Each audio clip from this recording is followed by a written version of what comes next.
போகும்போது ஒரே ஒரு ஆள் தளபதி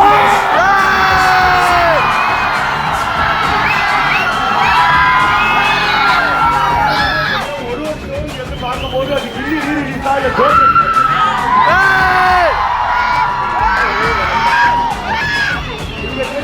நீங்க வரது மீன்கலாம்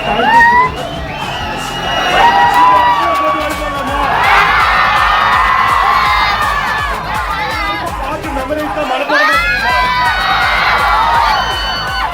சவுண்ட கம்மி பண்ண எங்க கொண்டு பாடுவீங்க.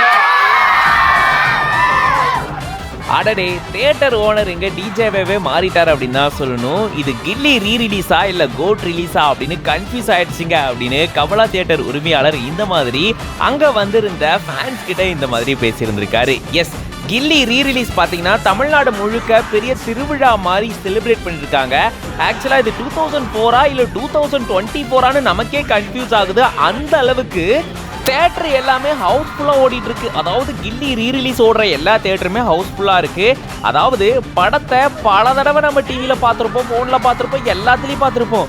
இருந்தாலும் ஏங்க இவ்வளோ பேர் தியேட்டர் நோக்கி படையெடுக்கிறாங்க? ஏன்னா நம்மள நிறைய பேர் இந்த படத்தை சின்ன வயசுல மிஸ் பண்ணிருப்போம்ல தியேட்டர்ல பார்க்கறத. அதனால அந்த ஆசையை தீக்கிறதுக்காக எல்லா 90s கிட்ஸும் ஃபேமிலியோட கிளம்பி வராங்க, ஃப்ரெண்ட்ஸோட கிளம்பி வராங்க. இப்படி எல்லாரும் ஒன்னா வந்து அமைதியா உட்காந்து பார்க்கறாங்களான்னு கேட்டா அதுதான் கிடையாது. எப்பப்பெல்லாம் பாட்டு வருதோ அப்பப்பெல்லாம் ஓடி போய் ஸ்கிரீன் கிட்ட நின்று எல்லாரும் செம்மையா ஆட ஆரம்பிச்சிடறாங்க. ஆக்சுவலா நம்ம ஏதோ டிஜே பார்ட்டிக்கு வந்த ஃபீல் தான் நமக்கு கிடைக்கும். அதே போலதான் கமலா தியேட்டர்ல பாத்தீங்கன்னா இந்த படம் ஓடிட்டு இருக்கும் போது திடீர்னு படத்தை நிப்பாட்டிட்டு டிஜே இடையில பேசுவார்ல, அந்த மாதிரி அந்த தியேட்டருடைய உரிமையாளர் பாத்தீங்கன்னா எல்லாருக்கிட்டும் இந்த மாதிரி பேசியிருக்காரு. இது கில்லி ரீரிலீஸா இல்ல கோட் ரிலீஸான்னு தெரியல, அந்த அளவுக்கு தளபதிக்கு இவ்வளோ கிரேஸ் இவ்வளோ மாசா இருக்கு அப்படின்னு சொல்லி பேசிட்டு நான் பாட்டை நிப்பாட்டி போடுவேனா, நீங்க கூட சேர்ந்து பாடுங்களா ஓகேவா அப்படின்னு சொல்லி டிஜேவாவே மாறிட்டாரு.